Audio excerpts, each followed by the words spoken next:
Obviously, when we look back at this, it's like, what could Gore have done? Why did he lose? Why didn't the American people accept him? In reality, they did, because he did win the popular vote by about 500,000. In a democracy, he would have been president, but we don't live in one. We live in the United States. Yeah, and back then the electoral college seemed like a silly thing. Like, it's like, the popular vote guy always wins. We had an electoral vote, popular vote split since the 1800s. So it's like, of course, whoever wins the popular vote will win it. They are the vanquished, vanquished.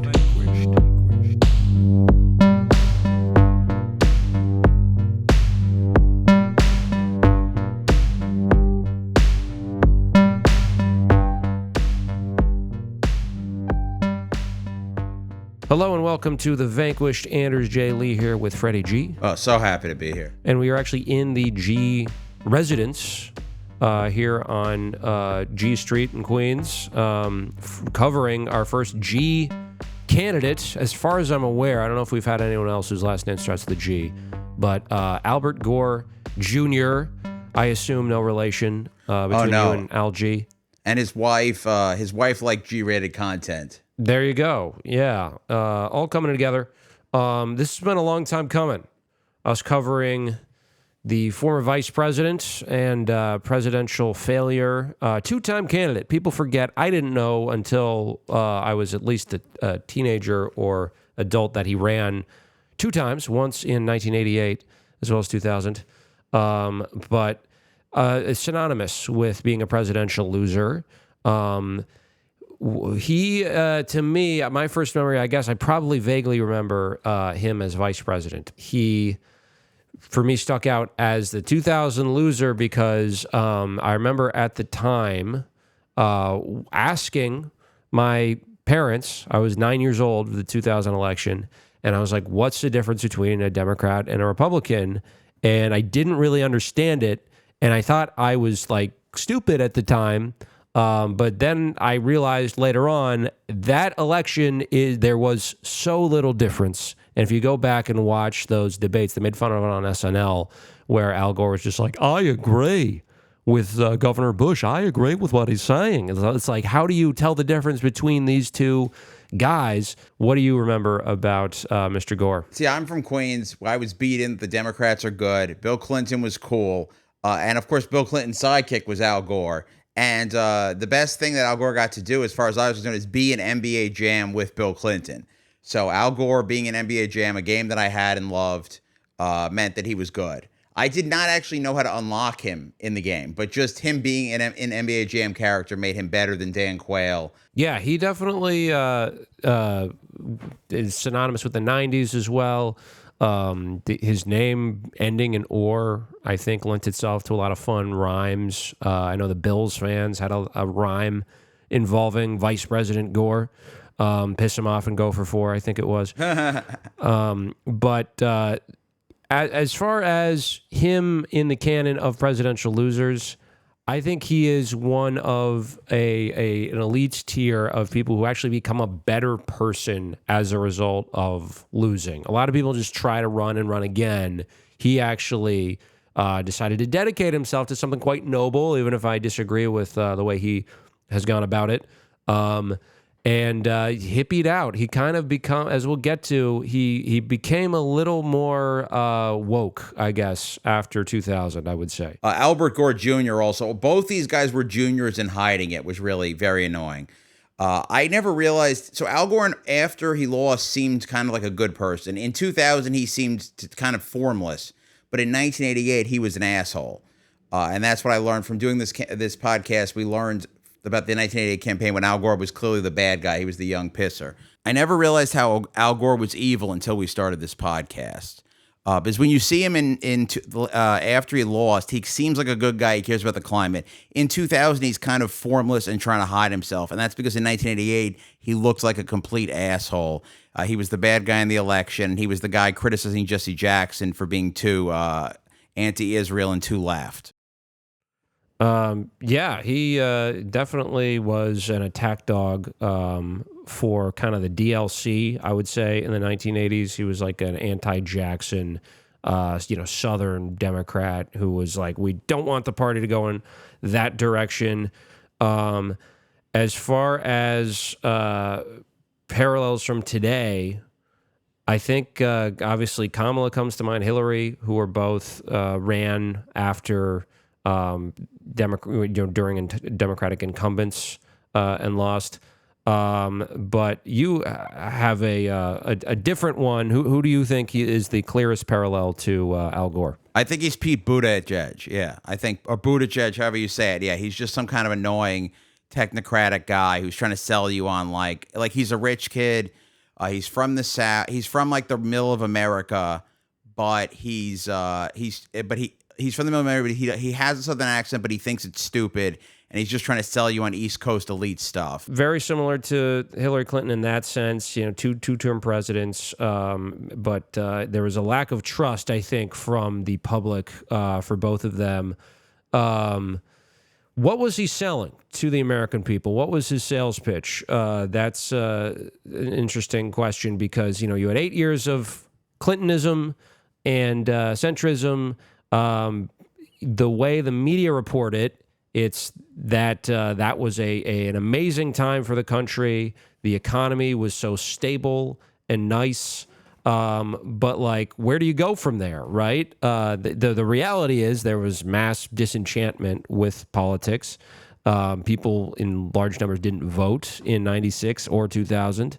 And Al Gore doesn't really have too much to offer to people. He's talking, that was the big problem of the day, at least as was reported, is that we have this surplus. We have this big, all this money, and how are we going to spend the money? It's like Brewster's Millions is the dilemma facing the American political class. And they're ignoring all the other looming crises, climate change, which, to be fair, Al Gore does talk about a bit. Again, not in a way that is actually going to get to the root of the problem. Income inequality, health care, Clinton kind of tried and gave that up. But what they're debating in 2000 is, what do we do with all this cold, hard cash? Yeah, and then Al is saying, I'm going to put it in a lockbox for Social Security and Medicare. I'm going to pay down the national debt, and nobody is excited by that. Yeah. Obviously, he goes up against Bush, and they are seen by some people as like, oh, this is a real contrast, experience versus inexperience, but they have a lot in common, right? They're both sons of political figures.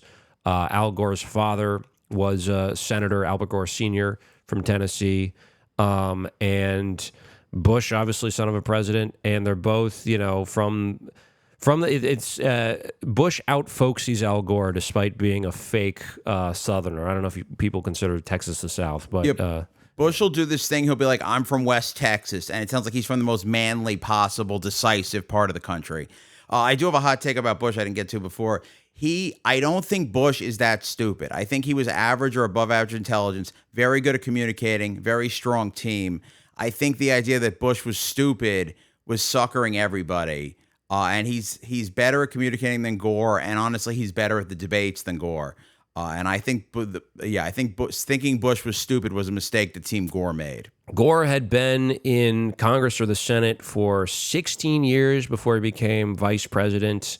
So he definitely was, he understood how Washington worked, but at that point, people didn't necessarily want that. I think every time there's like a two-term president, for some reason, there's like a slight advantage to the opposition party just because people want some change. Even if they don't really know what they want to be different, they'll be like, new guy, let's go with him. But definitely a moderate figure within politics, a conservative figure within the Democratic Party. So something Gore's running on in 2000 is college affordability. He says, I want to give every middle-class family a $10,000 tax deduction each year for their college tuition. You understand the finances better than me. What does this actually mean in It's real really terms? not giving you that much money because you're taking $10,000 out of your income, and at your taxable rate, you're only saving like a couple $1,000s a year. So instead of like free college, you're just putting a couple thousand towards college a year, and then college is already getting to $20,000, $30,000, $40,000 a year at this point. That's when I went to college. So you're really setting yourself up. You're really not giving people anything close to what they could afford. And back, city colleges and state colleges were a lot cheaper only a couple decades before this. And these tax-free savings accounts, these are like really big in the 90s for Democrats. They're proposing these just little ways to, help people save money, but not in a substantial way.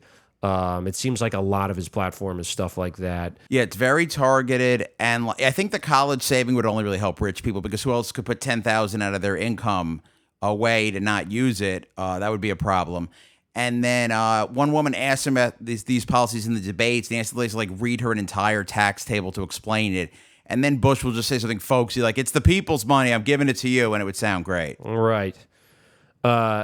He mentions in his convention speech, which is famous for him just almost doing an X-rated little move with Tipper, where he decides to make out with her when she introduces him. Just a like open mouth kiss. I think there's some tongue in there. And this, to me, seems like an obvious way to fight the image that he's boring, that he's just, milk toast, doesn't do anything exciting. He's like, look at this, I'm going to just tongue my wife in front of millions of people. But then he goes on to give this speech where he mentions a woman who got a union job after she was on welfare and had that cut through welfare reform. Which is just such a perfect way to thread the Democratic Party needle of the year 2000. He says, "I will fight for a targeted, affordable tax cut to help working families save and pay for college." This is not very exciting stuff, so you can understand why there were people outside the convention center. I think that night or, other nights protesting. Rage Against the Machine did a concert. All people who are dissatisfied with the Democratic Party for moving to the right. So the key with the lockbox is that it keeps Medicare and Social Security funding safe from any kind of future cuts to it. So they'll be able to pay Medicare and Social Security, and then any money that's left over that doesn't go in the lockbox could pay down the debt. But the thing is, they're basically saying we have to do this or cut benefits. They're unwilling to say we have to just raise taxes on the rich. Specifically, there's a cap where the rich people don't pay over a certain amount of their income, and this is still an issue today. And he's unwilling to talk about that, so he's got this stupid lockbox. And overall, just he sounds like he's been locked inside of a box in Washington for the past 24 years, which he has. He is the most Washington insider candidate anyone has ever been. He does have at least one sort of good policy or exciting policy, I should say, and that is universal pre-K. He apparently had this as a proposal, but was it? I assume it's not like a government program, right? It's just like sort of some kind of voucher system. He'll just say universal pre-K, and I'm like, oh, that's the one good thing he was talking about. And then he like rarely talks about it. I think he wanted to be able to say it. I don't know how strongly he was going to fight for it. I don't think Bush wanted to highlight that, and Gore is not out leading out with it. He's very much more into the lockbox. Very much a lockbox based campaign. He is pro-choice against Bush, and the Supreme Court comes up as an issue in that election. He is sort of trying to run a pro-civil rights campaign and make that an issue. I know he does propose an executive order that would have banned racial profiling from on the federal level, and then I guess he wanted to make that a national issue too, and ban it, police departments from doing it, which is that's pretty good for 2000. Yeah, they're big on calling that driving while black. Driving while black is okay. That's their big that's the wokest thing that they have, honestly.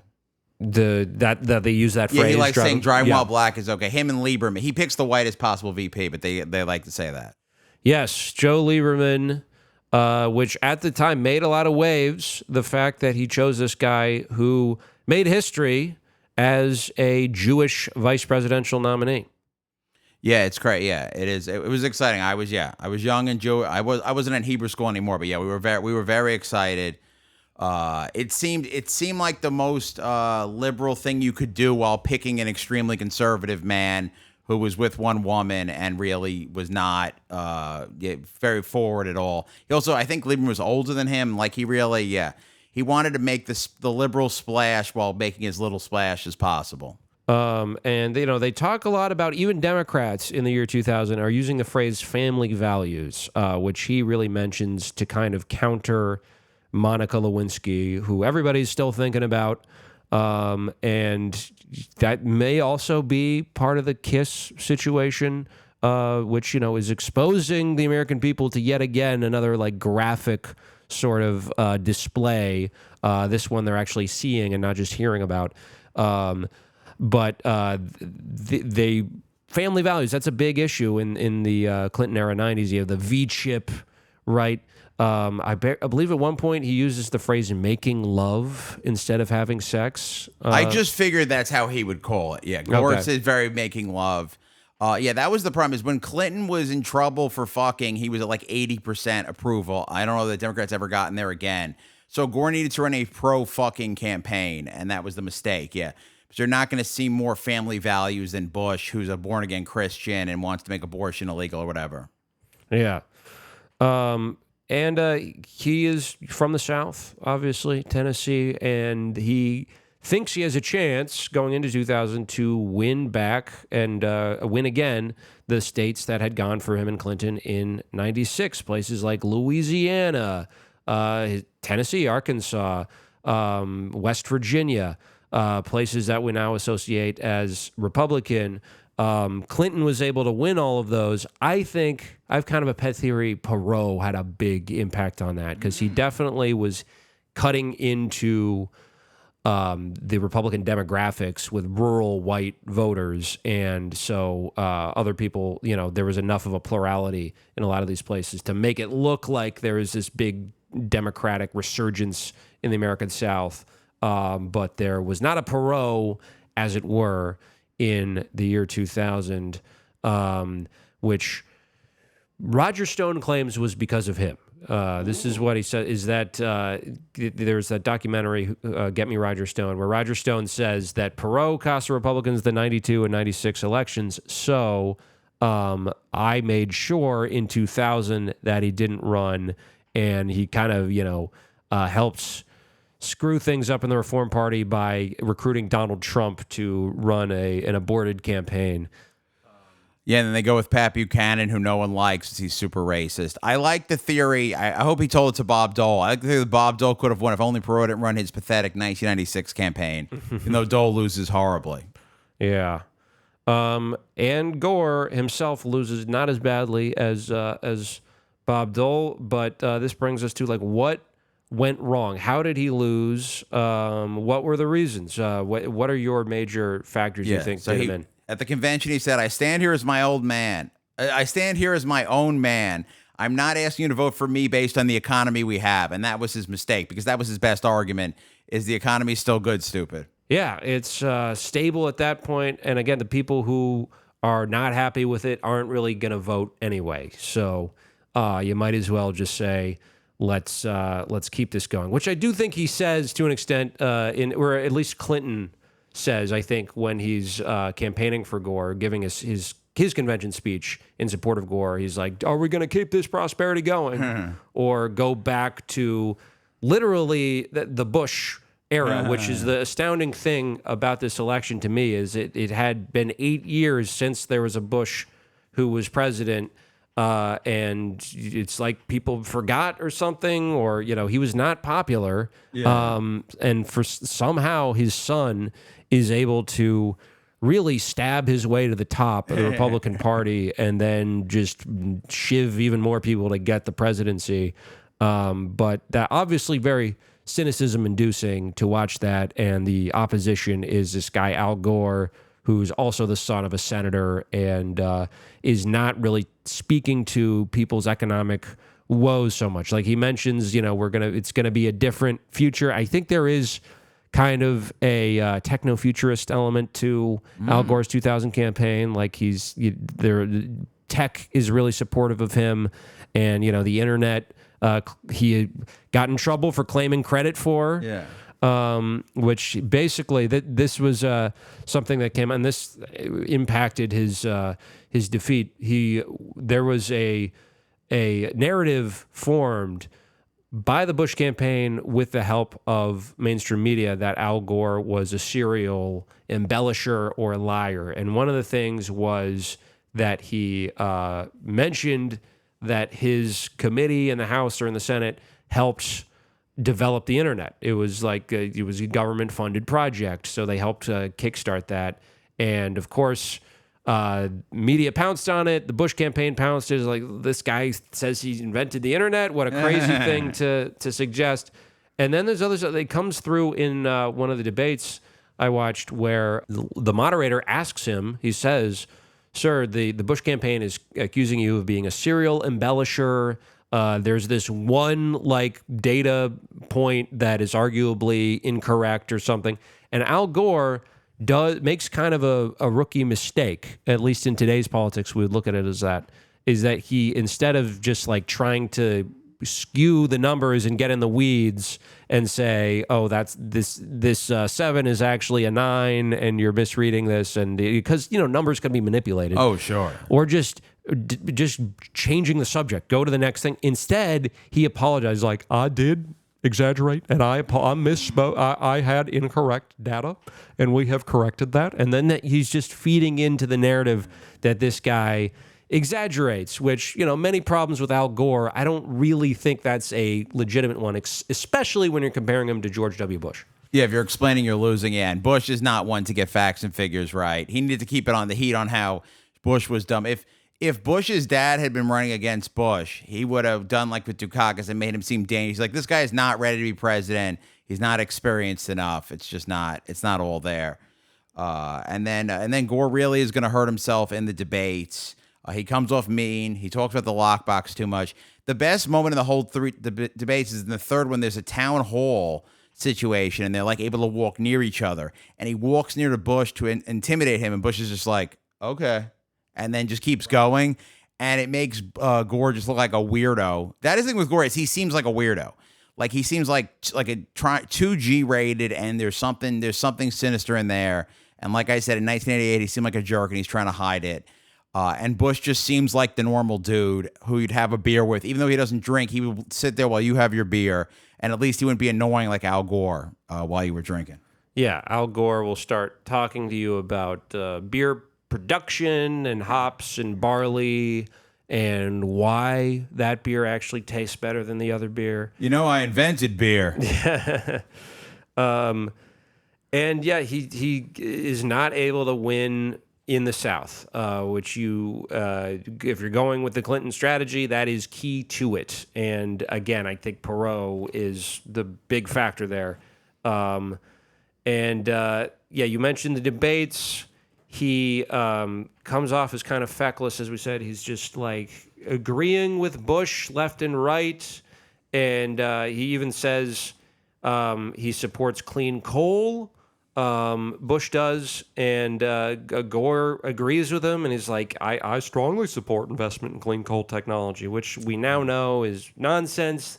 They could have told you that back then, but I guess he's trying to seem... I think he's a wonk. He's genuinely a wonk, and doesn't see things on a systemic structural level. And so with something like clean coal, yes, all the worst entities in the world are pushing it, but we've really got to study this. And maybe there wasn't enough data on it in 2000 for him to make a conclusion.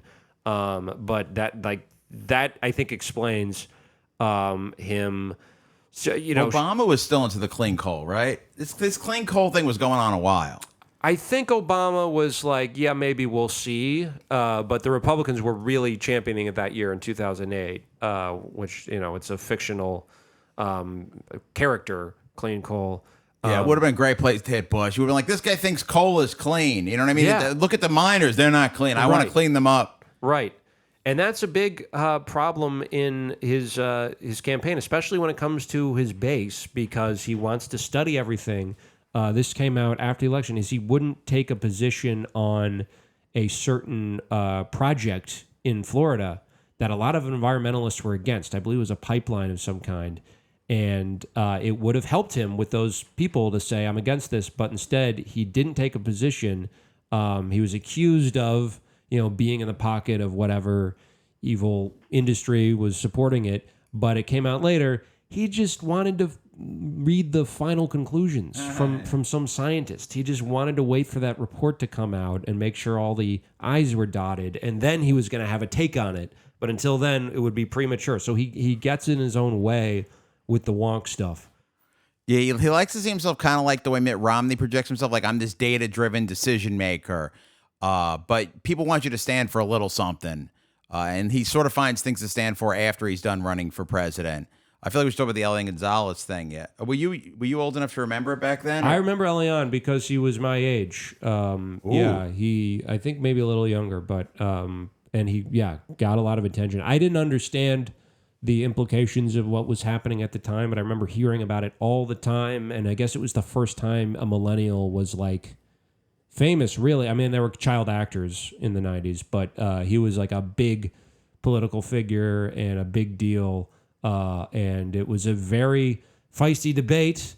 For people who don't remember this, there was a boy who was with a family that was like coming from, escaping Castro's Cuba and coming to Florida, and he washed up on shore. And there's very biblical overtones to this, and the expat Cuban community in Miami was immediately like, we must take him in. And had it been a few years earlier, I think that probably would have happened. But it was the end of the Clinton era, and Janet Reno was the Attorney General, and she had represented Dade County. She had been the DA there, and I think that played a role. But she said, no, we have to send this boy back to Cuba. And there's probably diplomatic reasons for that as well. I know the embargo was still going in the 90s, but they didn't want to have him become a U.S. Permanent resident and citizen. They wanted to reunite him with his dad. That was the thing, is though he came with the mom. The mom's gone. So the dad has the rights, and the dad's back in Cuba, and it's really the government's kind of playing each other off with that. And then the Cubans in New York want to save him from communism, and they turn him into like the baby Jesus or Moses or whatever. I remember being pro him staying because it was like, oh, he's going to Disneyland. Like, this kid's in America, because I was like all anti-commie pilled then. I know once he does go back, he then ends up being like a congressman or something in Cuba. So like he's probably had a decent life. But yeah, like Clinton just follows the rule of law. There's riots. There's all kinds of crazy. This is happening in April of 2000, which is pretty close to when the election is. And ultimately, they won't give him back. So they got to send in a dude with a gun and a whole SWAT team and to grab Elian from like his uncle or whatever to take him back. And it's a terrible photo. And it's just like it really is going to hurt the Democrats in the election. Yes, definitely a bad optics on this dude whose finger looks like it's on the trigger and it's pointed at an 8-year-old boy. I remember people saying at the time, like, why doesn't he do why don't we just do what Elian wants? And obviously, if you're 8, like, it's hard to make that type of decision. An 8-year-old probably shouldn't be put in that position. But I do think about sometimes what would have happened if he had stayed and what he would be like. And he would probably be, South Florida, probably a Twitch streamer of some kind. Yeah. I would imagine DUIs, something like, he would be like a right-wing icon if he wanted to be.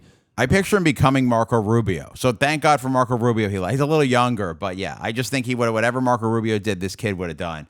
It's my same theory with JFK Jr. and Obama. If JFK Jr. had lived, he would have just been what Obama was. Interesting. Yeah, and this does make a big impact on the 2000 race. Dole had won Cuban Floridians by 65% in 96, and that goes up to 88 in 2000 when Bush is running. So that definitely plays a role. Should mention, too, Al Gore is in favor of keeping Elian in the United States, and it seems pretty obvious that this is like a political calculation, but it is in conflict with the administration he's serving in, which is saying, no, we need to send him back. And so Bush has a pretty easy lane to be like, well, so you're running for president saying you would do this thing. You're vice president now, and you're not using any leverage to actually make it happen. If Clinton was running for re-election, he would have let the kid stay. You know what I mean? Bill would have, yeah. Oh, the thing is, they weren't as close in this year because they stopped being as close after the Lewinsky thing.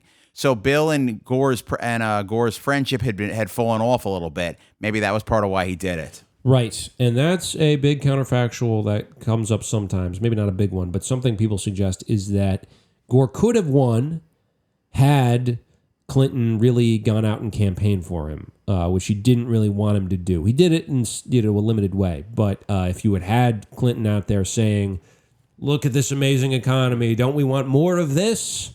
Go with Al Gore, go with my guy. Because Clinton was fairly popular in the year 2000. It was seen as like his masterful handling of the economy was why you had, the dot-com bubble and all the stuff that he didn't really have much to do with other than just like signing some deregulations and being like, go nuts. But that could have helped perhaps. There's a lot of other factors, obviously. This is one of the closest elections, I think, in modern American history. Bush flipped 11 different states that had gone Democrat in 96, including Tennessee, where Al Gore is from. He could have campaigned in his home state a little more, I guess. Would have been nice. Yeah, at least, figure something out, Al. Yeah, if you get 3 of those states back, you don't even need Florida. I think it's even Gore with Tennessee gets it because Gore had really? like 260 something. Yeah, that's all he needed. You could have just campaigned more in Tennessee. Your office is in Tennessee. You barely need to go anywhere. Just make that happen. Bring Bill to Arkansas and campaign there. And yeah, let Bush have Florida. He could have won that way. Obviously, when we look back at this, it's like, what could Gore have done? Why did he lose? Why didn't the American people accept him? Well, in reality, they did, because he did win the popular vote by about 500,000. So in a democracy, he would have been president, but we don't live in one. We live in the United States. Yeah. Even leaving out the shenanigans in Florida, just that mere fact, I think it makes it hard to be kind of second guessing his campaign. But obviously, he could have done a lot of stuff better. Yeah, and back then the electoral college seemed like a silly thing. Like it's like, the popular vote guy always wins. We had an electoral vote popular vote split since the 1800s. So it's like, of course, whoever wins the popular vote will win it. And the country at large only had about 50% turnout, similar to Florida's numbers, which, this is interesting, has actually gone way up in the past 25 years. Like, a lot more people vote now. I guess politics has just become more visceral and personal. But back then, there was widespread apathy in the year 2000. That's kind of the theme of that year. Every election since this, maybe except for 2012, has been the most important election of our lifetime. This is the last one where people are like, well, it's not that. Yeah. Right. They're both kind of crappy. I remember Futurama has some bit where they're both kind of like the same guy. One's Joe Jackson and one's Jack Johnson, and they're criticizing each other, but they have the same tax policy. But how could he have won? Obviously, Nader plays a role.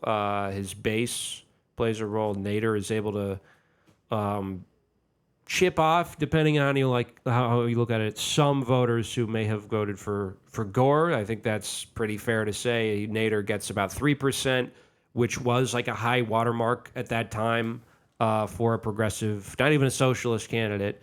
Nader, of course, running with the Green Party, which is seen as kind of like an ascendant progressive force in America going into the election. And then afterwards, people are mad at them who are Democrats, and 9/11 happens, and sadly it doesn't really go very far. But at the time, Nader would argue he actually helped Gore because he made him have to campaign for his base, and which he wasn't doing. He was doing the thing they had done in the previous 2 elections, which is running as far as possible away from the base. And Nader made it so he had to say, all right, these oil companies suck, these drug companies suck, and that helped his numbers in a couple cases. I think it would have been better if he had a better primary challenger. So he only gets Bill Bradley, and Bill Bradley's kind of lukewarm.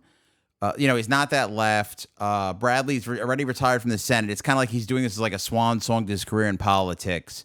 And yeah, a primary challenge would make him stronger. The third party, I don't know. It kind of sort of paints them both as the same. And the Nader vote, I mean, I'm not a guy who blames Nader, but he gets 97,000 votes in Florida, and the winning margin is 537. So if even 1% of those had gone to Gore and the rest stayed the same, Gore would have won. Right. It pains me to admit this, but which Nader, if you talk to him about this, he just rattles off all the arguments. But and a lot of them are good points. One doesn't really stand up to basic scrutiny, which is that, as you said, that 97,000, that even a small, 537 of those people wouldn't have voted for Gore. I think that's hard to argue. I mean, you could, obviously, he's right. A lot of people would have stayed home. A lot of people, not a lot of people, but a lot of people would have voted for other third parties. A smaller amount would have voted for Bush, although those are probably, they should get some help but there are, Americans are weird politically. They have cross-pressured views. So I think you could say that not 100% would go to Gore, but it does stretch credibility a little bit to say that even that he wouldn't have gotten 537 votes. Yeah, see, I'm a big Buchanan vote guy. So yeah, there's people in Palm Beach. There's a butterfly ballot, so like the candidates are listed on both sides, and for whatever reason, the whole for Gore looks like it's for Buchanan and vice versa. I don't know why. It goes Bush is the first candidate, then Buchanan's 2, Gore's 3, which is confusing because why would Gore not be 2? And he loses a few thousand votes there. Those are people, they came to vote for Gore. They thought they voted for him. It was just some weird technical thing. And to me, those are the votes he really deserved, though there was really no way to kind of push for them in the recount, or at least he doesn't try to. That's called the overvote, I believe. Yeah. Florida, obviously a big mess in 2000. But yeah, you mentioned Bill Bradley. Bill Bradley is, not really a progressive challenger. He's remembered that way, but if you look back on some of the big issues they're talking about, one was school vouchers. Bradley was in favor of school vouchers and was very free trade oriented. So those are not the issues that Nader, for instance, was running on, who, by the way, I love Ralph Nader, and I'm not even saying you shouldn't have voted for him in this election at all. But he himself would admit that he should have run in the primary, and then maybe after that you go on and you run in the general. But by running in the primary, that really would have pressured Gore into taking better positions and actually campaigning for the Democratic base, which he didn't really seem to want to do. That would have been exciting. Yeah, because Bradley Gore wasn't exciting. They're also kind of similar. Bradley's a little older, but just 2 brown-haired white guys. Okay, Bradley played in the NBA 20 years earlier, but who remembers that and whatever. Maybe he's exciting on the court, but he's not exciting off the court. Yeah. But this brings us to the recount fiasco. In case younger listeners don't know, on election night, initially Florida is called for Gore on basically all the major networks. And then some are saying, actually, you shouldn't have called it so early. It's too close to call. And then Fox calls it for Bush. And everyone's like, wait, what the hell? And so they all kind of simultaneously take it back into the too close to call column. And then election night doesn't end. It just goes on for months. And I remember this as a kid. The thing I remember most is the hanging Chad, just that phrase. Oh, yeah. Hanging Chad, which means that there were people who did an indent. They pushed a certain selection on these old-ass butterfly, janky ballots, but the bubble was not pierced. So it was a quote-unquote hanging Chad, and that there's this dimple there that it's questionable. And this went into an existential debate about what a vote is. Is it a vote if you're just dimpling something and not pressing it all the way through? I was obsessed with the Chads. Oh yeah, I was Yeah. me and my dad were watching. This made cable news. I never watched cable news till it was Chad time. The hanging meant that you like knocked a part of it out. The dimples or the pregnant or the Chad meant like that it didn't really go through. There was different things. If you could see sunlight through the Chad, was that a thing? And it wasn't the people's fault. It wasn't that they weren't strong enough to vote for Gore. It was that there would be a backlog of Chads in the crowded areas, and it just wouldn't go through. It was just like we were voting on a terrible, just terrible system. And that is the problem with the presidential elections. Whenever they're really, really close, it usually seems like kind of bullshit who won. And the big ones are 1960 and also 1876 kind of have this issue. Where like we really don't know who should have won those, or it feels like it was stolen. I mean, the thing I remember about that too is that 2000 was also the year Charlie's Angels came out, and Tom Green has a character named Chad, and he calls himself the Chad. So that's of course all I could think about when they're talking about this hanging Chad. And this is was the just- summer before. Tom Green was just Yeah. a visionary, and he's Canadian too. Maybe it was kind of a Canadian conspiracy. Yeah. And, you know, he was a guy who hung out. He was the hanging Chad in the movie. But there are secretaries of state who are dispatched to Florida to oversee this recount, which one side doesn't want to happen.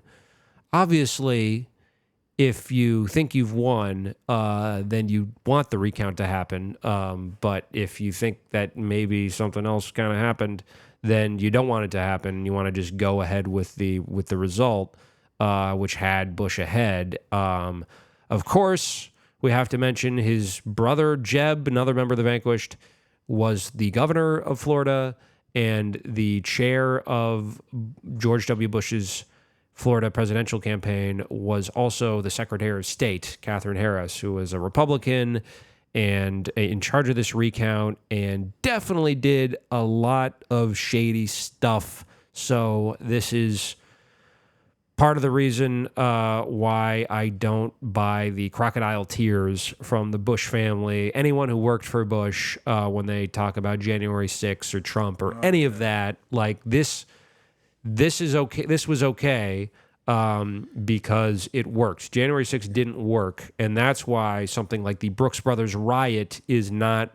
remembered as horrible and as much of an affront to democracy as J6 was. Gore sends some intellectual guy named Warren Christopher who's like, this is going to be a great democracy experiment. America's the greatest democracy on earth, and no one's ever said that since. And the Republicans send James Baker, and he's like, I'm the only guy who ever stood up to Israel since it's existed in America. I'm going to make this shit happen. We've already won. I'm going to kick ass. So this is over. Don't worry. No matter what, we'll take it home, even if we got to do like alternate electors. And then, Katherine Harris is sitting there, and she's the chair. The thing with her is I don't know how like involved she was initially, like how knowledgeable, but she's very loyal, and they get a campaign operatives just work with her, and she just becomes completely a tool of the Bush campaign. But yeah, as you said, then they get with the recounting. They're actually in Miami finally going to do a real recount and look at all these dimple Chads, and they're in a room, and supposedly maybe it's going to flip to Gore, where Gore would be leading. We were all very excited. It was on cable news. And then they send a bunch of white guys in like fancy dress in Brooks Brothers. Yeah, the Republican operatives. Yeah. So they're wearing nice clothes. Yeah, they're wearing nice clothes. They go in and they start a riot like in the hall, and then the canvassing board is like, we're scared. This is supposed to be a nonviolent job, and they stop counting, and I don't think they ever really restart it. Yeah, because it goes to the Supreme Court. Bush v. Gore, one campaign suing the other. And the Supreme Court decides that this recount must end. Bush is the victor, and there are protestations in the House of Representatives because they have to ratify the results. And this is one of the most cucked moments in American history. Al Gore has to preside over this Senate procedure because he is the sitting vice president, and gets an applause break from the Republicans when there's a member of the House who's a Democrat and is like, I object. We have to look at these findings. I don't care what the Supreme Court says. And Al Gore is like, unfortunately, the rules do care.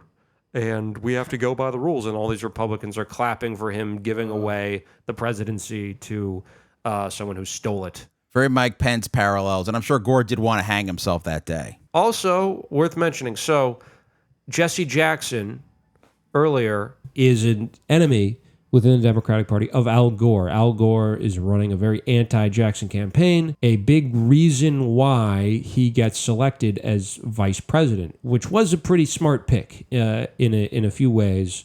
One being that instead of trying to balance the ticket, Clinton in 92 decided, no, we just want to reinforce my image, which is a Southern moderate. And so we're going to get this guy, Al Gore, who I have a lot in common with, not necessarily in terms of charisma, but in other ways. And another reason is he was very anti-Jackson, and Clinton was very anti-Jackson. He made it a point to chide the Rainbow Coalition in his speech about the Sister Soldier moment. We all know about that. And so Jackson Gore is running against Jackson in 88, doesn't work. Then he winds up in this position, and Jesse Jackson, 12 years later, says to Al Gore, okay, we want to keep this recount going. The Republicans are doing their dirty tricks. They're doing their kind of AstroTurf protests against the recount. We have all these people who support you, are union members of Rainbow Coalition and other organizations, and they want the recount to happen because they want you to be president. And let's send them out into the streets. Let's apply popular pressure to keep the recount going so you can win. And Al Gore says no. Because he wants norms. He respects norms, and he doesn't want this to keep spiraling out of control. It's not supposed to happen in America. You're just supposed to let it go. He's such a liberal, yeah, and also, the Cubans are out in the streets protesting against Gore, and they're roasting him and all that. They even have shirts instead of Gore Lieberman, it says "Sore Loser Man." So they got merch. They're all going hard, and then Gore is just like, oh, everyone just sit at home and hope these chads get counted. This brings us to Al Gore. What his true motivations were? Did he actually want to help the country, or did he just want to be president? Obviously, he has a desire from a young age to have power and be president of the United States. His dad's a senator, and he serves in the military. He is like an army reporter. I don't think he sees combat, but he serves in the military largely because he views it as a stepping stone to a political career, which you were supposed to do going into Vietnam, and that's what the advice he got. And then later, the professor who gave him that advice was like, yeah, I was thinking of it in more World War II terms and then Vietnam War. As it turns out, you don't really need to serve because in this era, you have George H.W. Bush served in the Navy, got beat by Clinton, who also beats Bob Dole, who's a war hero. Clinton is a draft dodger. George W. Bush is a draft dodger, beats Al Gore. And then later on, McCain, war hero, loses to Obama. So war hero, not a winning formula. Military service doesn't necessarily matter. But I do think that is his reason for that is because he wanted to be president. Yeah, it was the changing of the era. Yeah, once after Vietnam, we're like, we don't like these wars. Yeah, there's no more heroic war guys running. Yeah, I think Gore is definitely a careerist. Yeah, I don't think he cared about helping the country at all. I think people could see that. Honestly, instead of going to Vietnam, he should have gone to Texas and learned a Texas accent because that was how you won. People like Texas. I think Rick Perry then later ruins it by just seeming way too dumb, even though he's from Texas. See, I would disagree somewhat in that I do think, this is going back to like the wonk stuff. I do think, and just in general, I think most people believe their own bullshit. And I do think he thought he was, would be the best president and believed all this centrist stuff. And he also believed in that climate change was a problem. I mean, there is some element of like, you just have to pick an issue. They give you that advice too. And he chose the environment, which was probably a mistake, honestly. Yeah. But that's the one he chose. But I'm sure he believes that, he had things he wanted to do as president. Were they very ambitious? Not necessarily. But if you look at his post-vice president life, where he had an opportunity to run in 2004, decided not to. He, as I said in the beginning, he got a little better, right? He grew a beard. He kind of hippied out a little bit, and he spoke out against the Iraq War, and also endorsed Howard Dean, which for 2004, that's a pretty progressive thing to do. That is definitely not something the Al Gore of the year 2000 and before would have done. Yeah, losing definitely changed him, and yeah, just seeing it get screwed. There is a thing, yeah, like there's talk that he could have fought after the Supreme Court even, but the problem is that at least the Bush side was good at faking. They're like, if you fight, we're going to send alternate electors, and it's going to be a mess, and we'll have a constitutional crisis. And either Bush was and Baker were willing to do that, or at least they had the brinksmanship, and it really scared Gore off. Mm-hmm. Now that Gore's lost, we're going to roast him a little bit. He seems like the human algorithm. He spoke like a Southerner who seemed like a Southern accent was beneath him. I think the best thing about Gore is the name Tipper is perfect for his second lady. You know what I mean? Like that's such a supporting character's wife name.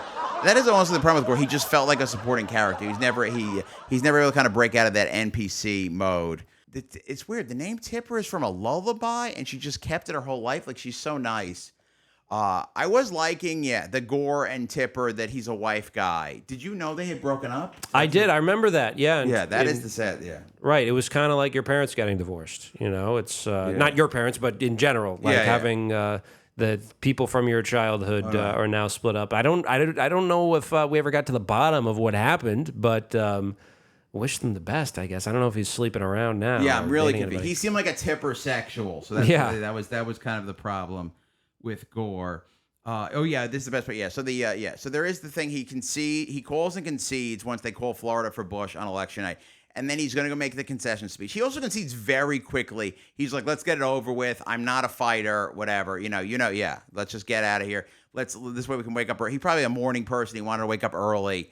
He's very excited to be a presidential loser, and then they run and grab him before he makes his concession speech. But he had already called Bush. And then when they tell him, okay, Florida's not decided yet, you gotta unconcede. He calls Bush again and unconcedes, and they have like a really snippy exchange, where Bush is like, well, my brother says I've got it, and then Gore's like, it's not up to your brother. And then Bush is just like annoyed, and I forget which one of them says, no need to be snippy. But yeah, they have I think Gore says that. Yeah, Gore, that's a Gore. Like, yeah, they both. Yeah. There's, but yeah, it's very much like an argument at the private school. The two legacy kids. And that is definitely one of his funnier moments.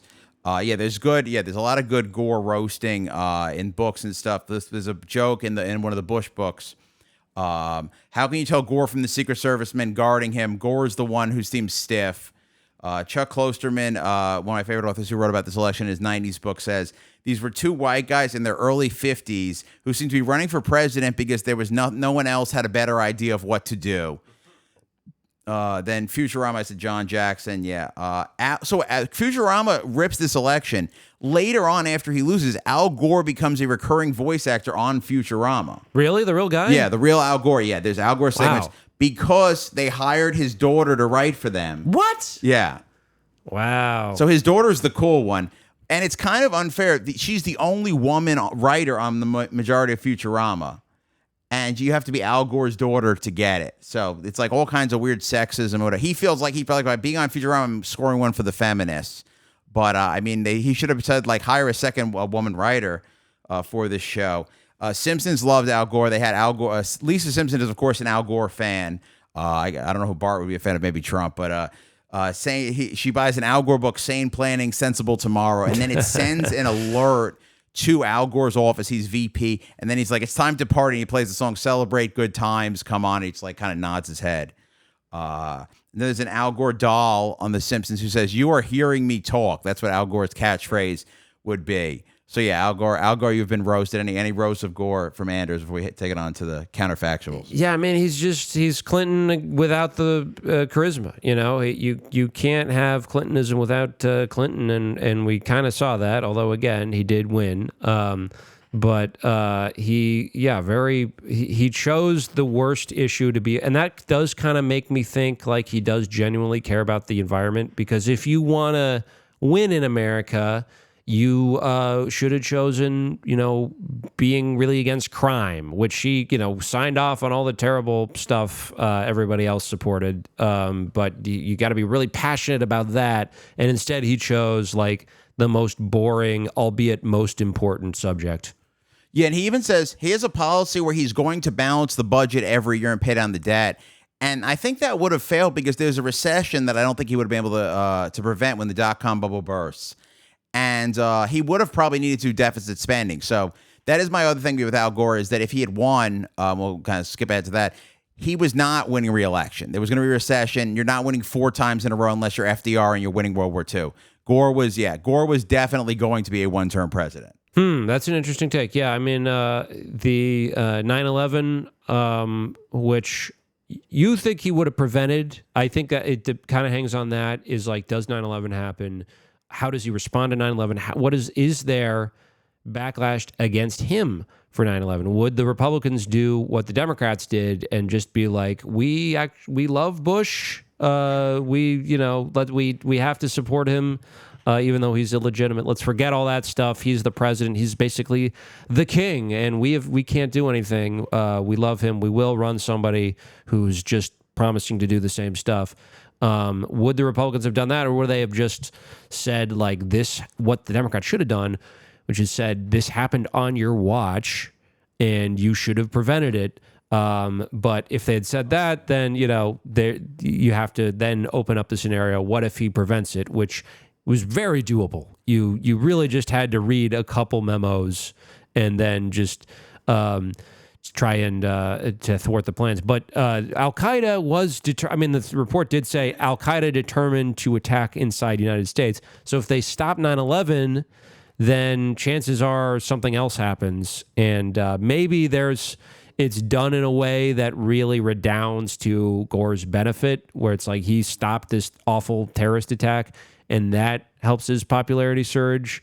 But it really seems like being the president during a tragedy like that is more beneficial than stopping a tragedy like that. I'm just so convinced this one-term Al Gore. So if he prevents 9/11, no one knows about 9/11, and they just get him on the economy. If 9/11 happens, the Fox News goes crazy like they did with Benghazi, 10 years later, and they get him for that. Yeah, I just think he's damned. He's damned either way to be a one-term president. Gore. I would say the other way, though, I do think he could have won in 2004. I think people were liked Gore more than ever in 2004 because they thought he should have beaten Bush and that it would have prevented all that stuff. I think Gore in 2004 could have won. Interesting. Yeah, if he had come back. That's an interesting counterfactual. What if he had run? I think Lieberman was waiting to announce before until Gore said he wasn't going to run, and then he decided to tip his hat into his ring. But I think there were other people, who were already running, so he would have had to compete a little bit. I think there's a good chance he clears the field, though, and goes back against Bush. And he would have been definitely a better candidate than John Kerry because he had the benefit of actually being against the Iraq War. And, yeah, he would have been new and improved and maybe had some slightly bolder policy proposals. He could have been our first bearded president in a while. I think Kerry chickens out. Kerry's not going to fight the establishment. So I think if Gore's in, Kerry's out. I don't know the timing of the announcement, but I can see Kerry giving it up. I also think Dean would have been a hell of a VP. He could have been like the Joe Biden, coming in and fighting. Yeah, Gore Dean is a winning ticket. It possibly, yeah. But yeah, I do think if he was president, you would have had some attempt to deal with climate change because, again, that is his signature thing, genuinely or not. But I think it would have been some kind of cap and trade scheme, a market-based, like basically Obamacare for pollution. And that would have been a mess to implement. And obviously, a lot of people are not going to like it, least of all the Republicans, who would make it really unpopular and use it to win the midterms, maybe get him out. And then they roll it back. Yeah. I would like the Obamacare pollution. If you like your pollution, you can keep it. All right. Yeah. As we're rounding out, obviously, after he runs, there is inconvenient truth, which that doesn't happen if he's president in all likelihood. If he's in the White House, he's not making documentaries. Would have been convenient. Yeah. and that we'll talk about that on the Patreon. But ultimately, he is gonna be remembered as the guy who got the game stolen from him. The refs were on the other; they were paid off. But he, pop culture icon for that reason. He's remembered as being boring and being an illegitimate loser. You know, we've heard of illegitimate winners. We don't talk enough about illegitimate losers. He really shouldn't be a member of the Vanquished, but he is because it was taken from him. When he comes up, I also think about the song by Monkey Bowl, which is, I think, an obscure artist that I really only know because of this song. There's a song about Al Gore. It's like, Al Gore lives on my street. And it's kind of the vibe of it feels very post-2000 election liberal, which is just like, just kind of this defeated whimsy, and that's before, things changed and they're excited once more by Obama. But for a while, Al Gore is kind of just this, oh man, he would have been so great. And it's often remembered, it's like, I think there's a Family Guy joke about, if Al Gore won, everything would be amazing right now and we'd be flying around in electric flying cars. And it's the liberal fantasy. Yeah, Portlandia opens with that. Like, it's like it's a place that exists like if Al Gore had won. So yeah, there is the Al Gore world. We wish we were living in it just because things got a lot worse. I would also say if we ever do abolish the Supreme Court one day, inshallah, whatever, it will be the beginning of it will be the Bush v. Gore and them losing that credibility. Well, thank you all for tuning in. You can find us on social media at Vanquished Pod. I'm at Anders Lee here. At Orange Freddy J. Check out our bonus feed, patreon.com/thevanquished for part 2 to this and more.